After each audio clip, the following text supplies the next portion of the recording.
நான் நேற்று ஆளே காணோம். ஓசியில பிரியாணி கொடுக்குறான்னு சொல்லி பட்டுக்கோட்டையோட ப்ரெஸ் மீட்டுக்கு போனேன். புடிங்கின்னு தான் போச்சாலாம். அதாவது கல்யாணம் பண்ணிட்டு உங்க மாமியார் வீட்டுக்கு போனேன், உங்க மாமனார் மண்டையை போட்டேன். அதே மாதிரி இந்த மீட்டிங்க்கு போனேன், அதுதான் அந்த ஆளை கட்சி விட்டு தூக்கிட்டாங்க. காலு ரொம்ப பவரா இருக்குது. தொட்டாதெல்லாம் விளங்கணும். உங்க இடம் அப்படிதான் இருக்கு. ஆக்சுவலா எனக்கு வந்து ஒரு ப்ரெஸ் மீட் வச்சது எப்படிமா இருந்துச்சு, உனக்கு ஆடவும் தெரியல, ஓரமா போய் உட்காரவும் மாட்டேன், அந்த மாதிரிதான் அவளோட ப்ரெஸ் மீட் இருந்துச்சு. எதுக்கு ப்ரெஸ் மீட் வச்சான்னு அவருக்கே தெரியல. அதாவது கட்சியில பிரிஞ்சு போன ஆட்கள் எல்லாம் ஒருங்கிணைக்கிறதுக்காக அவரு புரோக்கர் வேடத்துல வந்தாரு. அதான் வண்டிக்காரன் வேடத்தில் வந்து உள்ளேன் பண்ணா, அந்த மாதிரி ஓரளவு புரோக்கர் வேஷம் போட்டு வந்தாரு.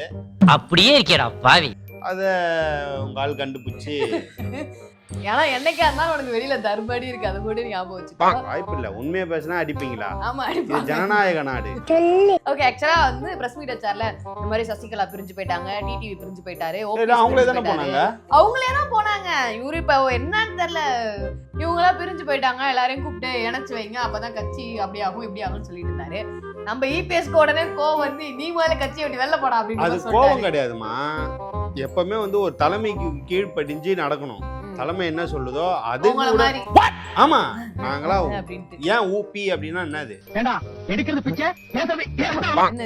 உடன் பிறப்பு. ஓகே, எங்கால் பண்றது எல்லாம் பித்தலாட்டம், ஊதாரி பொய் பொருட்டு தான் பேசுறோம்னு நினைச்சுங்க. உண்மையை சொல்றவங்க தெய்வத்துக்கு சமம் சொல்லுவாங்க. இவங்க ரெண்டு பேரும் மாறி மாறி உண்மையை சொல்றாங்க. உங்க ரத்தத்திலே அதான் ஊறி இருக்கு.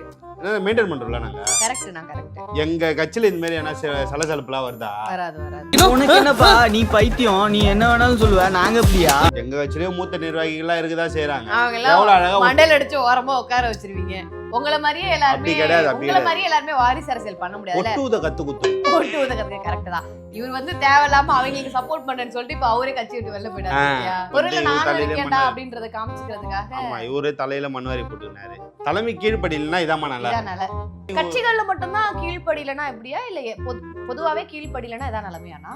பொதுவா எல்லாம் அப்படிலாம் ஒரு நீ ஒரு கட்சின்னு போயிட்ட பிறகு தலைமைக்கு ஏன் கேட்டனா, உங்க வீட்டுல நீ கீழ்ப்படியாம இருக்கு, உன்னை எப்ப அனுப்புவாங்க அப்படின்னு கேட்டேன். எனக்கு எதிரிங்க வெளியே இல்லடா, கூடவே இருக்கீங்க. அப்படிலாம் கிடையாது. வீட்டுல கொஞ்சம் அப்படி இப்படின்னு சுத்தலாம், கட்சியில அப்படி சுத்த முடியாது. சரிண்ணே, பட்டு அவ்வளவுதான் பறந்துருச்சு. பட்டு இப்ப வேற எங்கன்னா போய் ஜோடி சேரும்னு நினைக்கிற? வாய்ப்பு இல்ல. பட்டுவை பாக்குறதுக்கு ஓபிஎஸ் வர போயிருக்காரு இன்னைக்கு. Field out. அதாவது சின்ன வயசுல நான் டியூஷன் படிக்கும் போது நானும் என் ஃப்ரெண்டும் தப்பு பண்ணிட்டோம். தப்பு பண்ணிட்டீங்களா? என்னடி சொல்ற? தப்பு பண்ணிட்டேன்னா டியூஷனுக்கு வராம வெளியே போயிட்டோம். தெளிவா சொல்றா. அப்ப என் சார் ஒரு பனிஷ்மெண்ட் கொடுத்தாரு. நான் அவன் காதை பிடிச்சினா அவன் என் காதை பிடிச்சிக்கினான். உன்னால நான் கெட்ட, என்னால நீ கெட்டன்னு உட்காந்து முட்டி போட்டு, அதாவது தோப்பு காரணம் போட்டோம். அந்த மாதிரி தான் சசிக என்னது என்ன இன்னைக்கு ரொம்ப ஜாம் ஆகுது. ஓ பன்னீர்செல்வமும் இவன் டீ கடைக்கு வரும்போது ஏதோ போட்டு வந்தான் போல. எல்லாம் ஆபாசமா தான் வருது, அரைக்குறையா தான் வருது.